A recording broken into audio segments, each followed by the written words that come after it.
Anime खत्म हुआ, Boruto चला गया, लेकिन जो असली स्टोरी है वो तो मांगा में छुपी हुई है। कहानी का वो पार्ट जहाँ सब कुछ बदलने वाला है। जिस नारुतो ने विलेज बचाया वो अपने ही विलेज से गायब हो चुका है। जिस बोरुटो को तुम एक हीरो समझ रहे हो वो पूरे विलेज के लिए एक विलन बन चुका है। और कवाकी जिसको तुम बहुत ज्यादा कूल समझ रहे हो, उसने जो किया उसको देखने के बाद तुम्हारा पर्सपेक्टिव चेंज हो जाएगा। बोरुटो की वो स्टोरी जो अभी तक एनिमेट ही नहीं हुई है, जिसमें बोरुटो एक बच्चे से एक मॉन्स्टर बन गया। बोरुटो 2 ब्लू वॉर्टेक्स जो कि टाइम स्किप के बाद की स्टोरी है वो तो तुम्हें पता ही होगी, लेकिन उससे पहले क्या हुआ, साराडा ने कब अपना मांगेक्यू शारिंगन अनलॉक कर लिया और बोरुटो इतना स्ट्रॉन्ग कैसे हो गया, हर एक सवाल का जवाब तुम्हें इस वीडियो में मिलने वाला है। तो वीडियो को एंड तक जरूर देखना, तुम्हें सब पता चल जाएगा। तो एनिमे की स्टोरी स्टार्ट होती है जहाँ कवाकी ने बोरुटो को मार दिया था और अब वो फाइट करने गया है कोर्ट से। कवाकी उसको कुत्तों की तरह पेल रहा होता है और जब कवाकी उस पर फाइनल अटैक करने वाला होता है तब वो अपने क्लॉ मार्क की हेल्प से डायमंड को बाहर निकालता है और उसका अटैक रिफ्लेक्ट कर देता है, जिसकी वजह से कवाकी का अटैक कवाकी को ही लग जाता है। और वहीं हमें दिखाया जाता है मोमोशिकी जो कि बोरुटो को कंप्लीटली हील कर देता है, लेकिन इस चक्कर में वो अपने डीएनए का 100% यूज कर लेता है। इसका मतलब मोमोशिकी बोरुटो के ऊपर कभी कंट्रोल नहीं ले पाएगा। तुम कहोगे कि ये तो बहुत ही अच्छी बात है, अजी कद्दू की अच्छी बात है। बोरुटो तो अब इंसान ही नहीं रहा, वो एक ओत्सुकी बन चुका है। सिंपल शब्दों में बताऊं तो बोरुटो एक बच्चे से एक गॉड बन चुका है। और वहीं हम देखते हैं कि कोड भाग चुका है और कवाकी बेहोशी की हालत में पड़ा हुआ है। अब मैं तुम्हें थोड़ा याद दिला देता हूँ कि कोड है कौन। बोरुटो में एक ऑर्गेनाइजेशन थी जिसका नाम था कारा, उसका लीडर था इशिकी ओत्सुकी और उसका मिशन था अपने लिए एक वेसल ढूंढना। उसने काफी सारे बच्चों के ऊपर एक्सपेरिमेंट किया, जिसमें से एक था कोड और एक था कवाकी। कवाकी एक अच्छा वेसल था और कोड एक फेलियर। उसकी टीम में एक साइंटिस्ट भी था जिसका नाम था अमाडो। उसने काफी सारे एक्सपेरिमेंट किए और काफी लोगों को क्रिएट भी किया, जैसे काशिन कोजी जो कि जिराई सेंसेई का क्लोन है। उसने 2 बंदों को और बनाया जो कि नेक्स्ट लेवल ब्रोकन कैरेक्टर्स हैं। वो किसी की भी पैंट गिली करने का दम रखते हैं। इसका नाम है आइडा और इसका नाम है डायमंड। अब हम देखते हैं कि अमाडो अब कोनोहा विलेज के साथ काम कर रहा है और उसने कवाकी के अंदर कारमा को दोबारा एक्टिवेट कर दिया था ताकि वो खुद को प्रोटेक्ट कर सके। अब कवाकी इशिकी ओत्सुकी का वेसल नहीं है, सिर्फ उसकी पावर्स का यूजर है। लेकिन ये बात कहते कहते अमाडो मनी मन में मुस्की मार रहा होता है। इसका मतलब ये है कि ये बुड्ढा कुछ तो छुपा रहा है। और वहीं हम देखते हैं नारुतो कवाकी के पास बैठा होता है। और एक चीज मैं तुम्हें बता दूं कि कवाकी नारुतो के लिए बहुत ज्यादा ऑब्सेस्ड है। वो किसी भी हालत में नारुतो को प्रोटेक्ट करके रहेगा। भाई वो कुछ भी कर सकता है, मेरी इस बात को ध्यान रखना। अब हमें दिखाया जाता है कि कोड भागने के बाद आइडा और डायमंड के पास गया होता है। मैं तुम्हें इन दोनों कैरेक्टर्स के बारे में थोड़ा बता देता हूँ। आइडा एक लड़की है जो कि दिखने में बहुत मस्त है, जिसके पास पावर है कि वो कहीं पर भी बैठ के किसी को भी देख सकती है और सुन सकती है और वो किसी को भी अपने प्यार में डाल सकती है एक्सेप्ट ओत्सुकी। और ये लड़की कवाकी से प्यार करती है और इसे सिर्फ कवाकी चाहिए। वहीं इस बच्चे का नाम है डायमंड जो कि आइडा का छोटा भाई है और इसके पास एबिलिटी है कि ये किसी के भी अटैक को रिफ्लेक्ट कर सकता है। मतलब अगर तुमने इसके ऊपर अटैक किया है तो वो अटैक तुम्हें ही लग जाएगा। और इसी की एबिलिटी की वजह से कोड कवाकी से भाग पाया था, वरना उसमें कद्दू इतना दम नहीं है कि वो कवाकी से बच पाए। अब एक चीज मैं तुम्हें बता दूं कि कोड के ऊपर एक लिमिटर लगा हुआ है, जिसकी वजह से वो अपनी पावर का फुल पोटेंशियल यूज ही नहीं कर सकता और ये लिमिटर सिर्फ एक ही इंसान हटा सकता है जो कि है अमाडो। वेल यहाँ पर आइडा कोड से कहती है कि तुम मुझे कवाकी दिलवाओ, उसके बदले में मैं तुम्हारी हेल्प करूंगी। अब हम देखते हैं कि शिकामारू अमाडो से मिलने उसकी लैब में आया होता है और अचानक से वहाँ पे कोड आ जाता है। एक्चुअली बात दरअसल ये है कि उसे असली काम तो अमाडो से है और जब बोरुटो कवाकी से फाइट कर रहा था तब उसने अपना क्लॉ मार्क शिकामारू के ऊपर लगा दिया था, जिसकी वजह से वो यहाँ पर टेलीपोर्ट कर पाया। अब जैसे ही कोड वहाँ पे आता है वो शिकामारू पे अटैक कर देता है और अमाडो की गर्दन पकड़ लेता है। लेकिन एक बात मैं कोड से कहना चाहता हूँ, बेटे तू शिकामारू को जानता नहीं है। It was all the part of a plan. Shikamaru को पता था कि उसके ऊपर क्लॉ मार्क लगा हुआ है, तो वो अमाडो से मिलने अकेले गया होता है ताकि कोड वहाँ पे आ जाए और वो अपना प्लान एग्जीक्यूट कर सके। लेकिन क्या है उसका प्लान? उस लैब में कंटेनर रखा होता है। जैसे ही वो कंटेनर खुलता है उसमें से एक लड़की निकलती है जो कि होती है डेल्टा। अब अगर तुम भूल गए हो कि डेल्टा कौन है तो मैं तुम्हें याद दिला दूं कि डेल्टा वही लड़की है जिसने नारुतो की इस फॉर्म को बहुत अच्छी टक्कर दी थी। पहले तो वो कारा के साथ काम करती थी, लेकिन फिर अमाडो ने उसकी प्रोग्रामिंग को चेंज कर दिया, जिसकी वजह से अब वो कोनोहा के साइड है। डेल्टा और कोड की फाइट होती है, लेकिन कोड यहाँ पर अपने क्लॉ मार्क के थ्रू आइडा को बुला लेता है। उसको देख के अमाडो के फट चुकी है और अमाडो को देख के शिकामारू समझ जाता है कि ये लड़की नॉर्मल तो नहीं है, ये बहुत स्ट्रॉन्ग है। डेल्टा आइडा को किक करती है और आइडा कहती है कि बेटे किक मत करो, आई कैन सी योर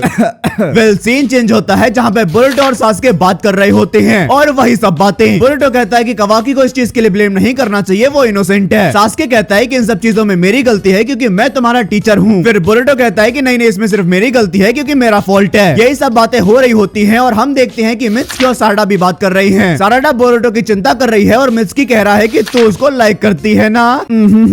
वहीं हम देखते हैं कि कवाकी को होश आ चुका है और नारुतो उसके पास में ही बैठा हुआ है। तभी इनो नारुतो और सास्के को इन्फॉर्म करती है कि लैब के अंदर अटैक हो चुका है। अब सीन आता है लैब में जहाँ डेल्टा, अमाडो और शिकामारू तीनों की हालत खराब हो चुकी है। वो तीनों ही आइडा की एबिलिटी से बच नहीं पा रहे हैं। डेल्टा के अंदर तो फाइटिंग स्पिरिट ही नहीं बची है। उसकी पावर ही ऐसी है कि अगर तुम ओत्सुत्सुकी नहीं हो तो तुम उसकी पावर से बच ही नहीं सकते और उसका इफेक्ट तुम पे तब तक रहेगा जब तक आइडा मर नहीं जाती। शिकामारू आइडा से पूछता है कि तुम्हें क्या चाहिए, तुम कोड के साथ क्यों काम कर रही हो। तो आइडा कहती है कि मुझे कवाकी से प्यार है और मुझे सिर्फ वही चाहिए। और इसका रिएक्शन देखो। तो शिकामारू उसको ऑफर देता है कि ठीक है तुम कोनोहा में आ जाओ और जब तुम्हें मौका मिले तब तुम कवाकी को अपनी फीलिंग के बारे में बता देना। अब हम देखते हैं कि अमाडो आइडा की एबिलिटीज के बारे में थोड़ा बता रहा होता है और वो बताता है कि उसके पास जो आंख है उसका नाम है सेनरिगान, जिसकी हेल्प से वो प्रेजेंट में होने वाली किसी भी चीज को देख सकती है और सुन सकती है। फर्क नहीं पड़ता कि वो इस दुनिया के किस कोने में बैठी हुई है। और तो और वो पास्ट भी देख सकती है, लेकिन सिर्फ तब तक का पास्ट जब से वो पैदा हुई थी। मतलब उसके पैदा होने से पहले जो भी इवेंट हुए थे उसके बारे में आइडा को नहीं पता। वेल आइडा कोड से कहती है कि बेटे भागने का टाइम आ चुका है, कवाकी तुझे पेलने आ रहा है। और कवाकी और बोरुटो ही दो ऐसे बंदे हैं जो आइडा की एबिलिटी से इम्यून हैं, क्योंकि वो दोनों ओत्सुत्सुकी बन चुके हैं। कोड आइडा के साथ अपने क्लोमा के थ्रू टेलीपोर्ट करता है और साथ में अमाडो को भी कुचल लेता है। अमाडो कोड से कहता है कि तुम मुझे छोड़ दो, उसके बदले में तुम्हारे ऊपर लगा हुआ लिमिटर मैं अभी हटा दूंगा। तो यहाँ पर अमाडो उसके ऊपर लगे हुए लिमिटर को हटा देता है और वो कहता है कि बुड्ढे मेरा काम तो हो चुका है, अब तेरे मरने की बारी है। कोड उसको मारने वाला होता है लेकिन तब तक आइडा उसको रोक लेती है। उसे शिकामारू का ऑफर ज्यादा अच्छा लग रहा होता है और अब कोड आइडा के रास्ते का कांटा बन रहा है तो वो उसे पेलेगी। आइडा कहती है कि डायमंड, और बस वो लड़ने के लिए तैयार हो चुका है। कोड उसका कद्दू कुछ नहीं उखाड़ पाएगा। अभी कुछ देर पहले जब अमाडो ने उसके ऊपर का लगा हुआ लिमिटर हटाया था तब वो कहता है कि उसे ऐसा फील हो रहा है कि कोई उसको हरा ही नहीं सकता। तो डायमंड भी लाइक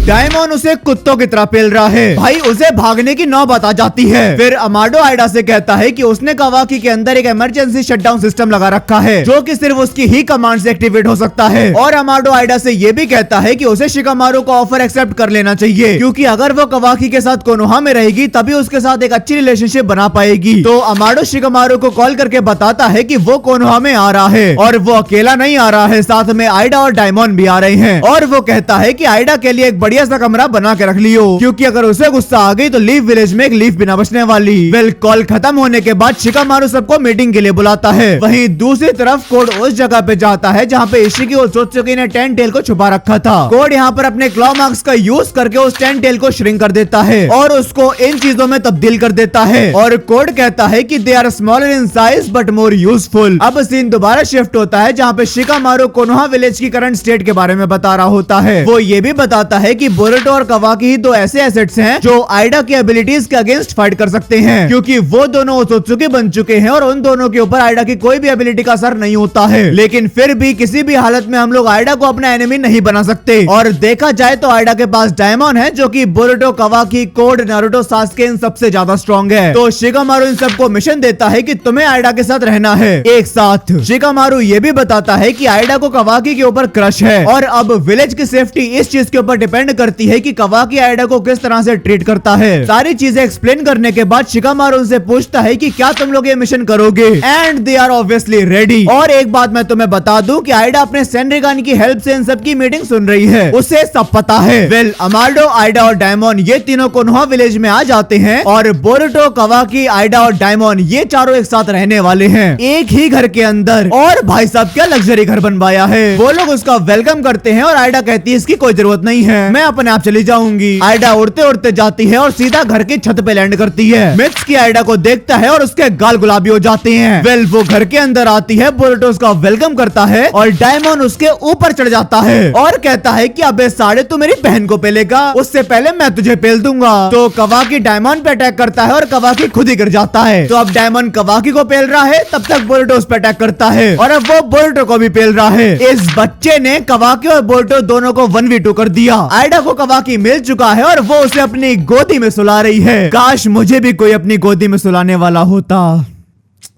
वेल नारुतो और शिकामारू अमाडो से क्वेश्चन कर रहे होते हैं कि इतनी सारी एबिलिटीज तुमने इसके अंदर डाली कैसे। तो अमाडो बताता है कि ये सारी एबिलिटीज तो पहले से ही एग्जिस्ट करती हैं। ये एबिलिटीज जो आइडा और डायमंड के पास हैं, ये ओत्सुत्सुकी गॉड से बिलोंग करती हैं, जिसका नाम है शिबाई ओत्सुत्सुकी, जो कि अब हमारे बीच में नहीं है और बची हैं तो सिर्फ उसके रिमेनिंग्स। अमाडो उनसे ये भी कहता है कि क्या तुम्हें याद है मैंने तुम्हें बताया था कि चाकरा फ्रूट बनता है पूरे प्लेनेट की लाइफ एनर्जी को एब्जॉर्ब करने के बाद, और उस फ्रूट में पूरे प्लेनेट की एनर्जी और इन्फॉर्मेशन होती है, और ये जो ओत्सुत्सुकी हैं ये इवॉल्व करते हैं उस चाकरा फ्रूट को खाने के बाद। एक ओत्सुत्सुकी जब मरने वाला होता है तो वो मरने से पहले अपनी कार्मा सील किसी के ऊपर छोड़ देता है, जिसकी हेल्प से वो दोबारा जिंदा हो जाता है। शिबा ओत्सुत्सुकी ने ये प्रोसेस बार बार किया, जिसकी वजह से वो कभी मरा ही नहीं। उसने बहुत सारे प्लेनेट को खत्म करके उसके चाकरा फ्रूट को खा लिया, जिसकी वजह से वो बार बार इवॉल्व होता रहा। उसकी पावर इतनी ज्यादा इवॉल्व हो चुकी थी कि वो एक ओत्सुत्सुकी लेवल को भी क्रॉस कर चुकी थी, और तभी से शिबा ओत्सुत्सुकी को गॉड माना जाता है। और वो जो एबिलिटीज पजेस करता है उसे शिनजुत्सु कहते हैं। आइडा और डायमंड की एबिलिटीज भी शिनजुत्सु के अंदर आती हैं। और बातों बातों में अमाडो ये भी बताता है कि उसकी एक बेटी थी जो कि 12 साल पहले मर चुकी थी, और वो उसको वापस लाना चाहता था। तो उसने एक सॉल्यूशन निकाला कि वो अपनी बेटी को जिंदा करेगा क्लोनिंग के प्रोसेस से। तो वो अपनी रिसर्च वगैरह चालू करता है और वो फाइनली एक पर्सन को क्रिएट कर देता है। लेकिन वो जिसको क्रिएट करता है वो उसकी बेटी तो नहीं होती, बल्कि कोई और ही पर्सन होती है, जो कि होती है delta.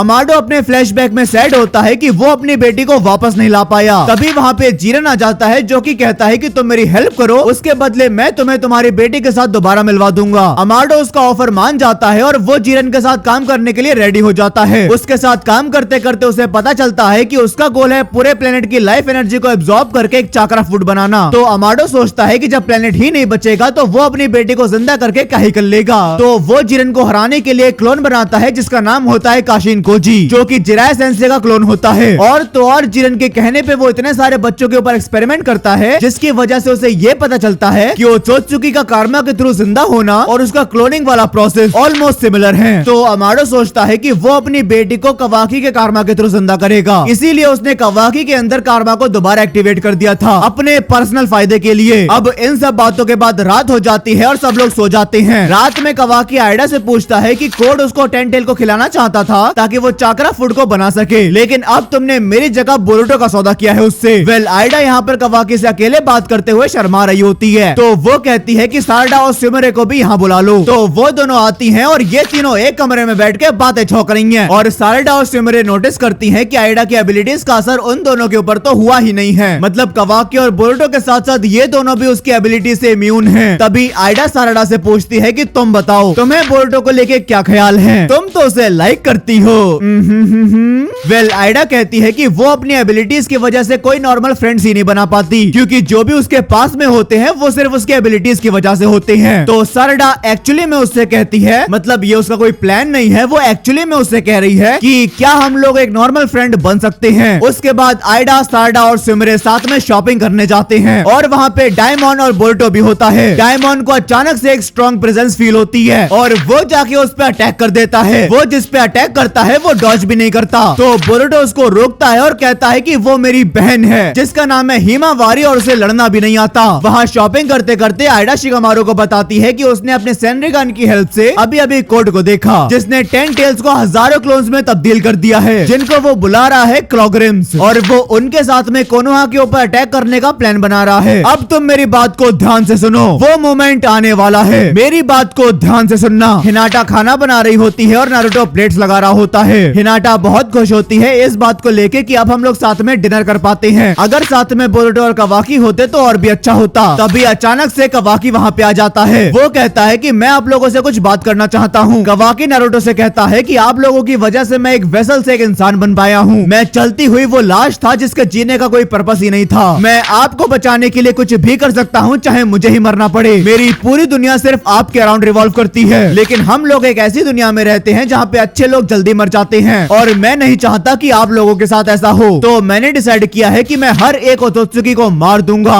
That means including Boruto. और इस मोमेंट पे हिनाटा उसको कस के चांटा मारती है। नारुतो कहता है कि बोरुटो को मारने से पहले तुम्हें हमें मारना होगा, क्या तुम तब भी उसे मार पाओगे? तभी अचानक से एक ब्लैक वॉर्टेक्स खुलता है जिसमें नारुतो और हिनाटा शक हो जाते हैं। वो एक पोर्टल टाइप होता है जो कि नारुतो और हिनाटा को अंदर खींच लेता है, और ये कवाकी ने ही किया है ताकि वो उन दोनों को प्रोटेक्ट कर सके और बोरुटो को दोबारा मारते वक्त उसके कोई बीच में ना आए। यहाँ पर नारुतो और हिनाटा की प्रेजेंस कम्प्लीटली इरेज हो चुकी है। शिकामारू वगैरह सब परेशान होते हैं कि नारुतो की प्रेजेंस कहाँ गायब हो गई। तो आइडा बताती है कि ये कांड कवाकी ने किया है और वो बोरुतो को दोबारा मारना चाहता है। तो बोरुतो गुस्से में तुरंत कवाकी को ढूंढने के लिए भागता है और बोरुतो को प्रोटेक्ट करने के लिए सारडा उसके पीछे भागती है। बोरुतो भागते भागते कवाकी को ढूंढ रहा होता है, तभी अचानक से उसके पास भी वही ब्लैक वॉर्टेक्स खुलता है जो कि नारुतो के केस में खुला था। लेकिन बोरुतो अपने कारमा का यूज करके बच जाता है। कवाकी अपीयर होता है और वो बोरुतो को बताता है कि उसने नारुतो और हिनाटा को एक ऐसे डायमेंशन में सील कर दिया है जहाँ पर टाइम फ्रीज हो चुका है in order to protect them. And with this Boruto and Kawaki की फाइट स्टार्ट हो जाती है। बोरुतो पूछता है कि तू ऐसा क्यों कर रहा है? तो कवाकी कहता है क्योंकि तू एक ओत्सुकी है और मैं हर ओत्सुकी को जान से मार दूंगा। दोनों के दोनों अपना कारमा एक्टिवेट कर लेते हैं और फाइट स्टार्ट करते हैं। जब ये फाइट एनिमेट होगी ना तो भाई मजा आ जाएगा। उन दोनों की फाइट के बीच में सारडा आ जाती है। कवाकी कहता है कि अगर तुझे मरना नहीं है तो मेरे रास्ते से हट जा। सारडा कहती है कि फिर तो मुझे एक और रीजन मिल चुका है यहाँ रुकने का, मैं बोरुतो को प्रोटेक्ट करके रहूंगी। कवाकी कुछ नहीं सोचता और वो सीधा अटैक कर देता है सारडा पे, लेकिन बोरुतो उसको बचा लेता है, लेकिन उसकी आंख इंजर्ड हो जाती है। फिर कवाकी बोरुतो और सारडा दोनों को मारने के लिए आगे बढ़ता है, लेकिन तभी वहाँ पे शिकामारू, कोनोहामारू और मित्सुकी आ जाते हैं जो कि कवाकी को रोक लेते हैं। और यहाँ पर अपना लौंडा सास्के भी आ जाता है जो कि उसकी गर्दन पे अपनी तलवार रख देता है। तभी बोरुतो का कारमा एक्टिवेट हो जाता है और वो कवाकी को फ्री कर देता है और उससे कहता है कि अगर तू चाहता है तो यहाँ से भाग जा। सब लोग कंफ्यूज होते हैं कि वो कवाकी की हेल्प क्यों कर रहा है। तभी उसी मोमेंट पे मोमोशिकी आता है जो कि बोरुतो से कहता है कि तूने अपनी आंख खो दी है, ये तो सिर्फ शुरुआत है, तू अपना सब कुछ खो देगा और ये रुकने भी नहीं वाला।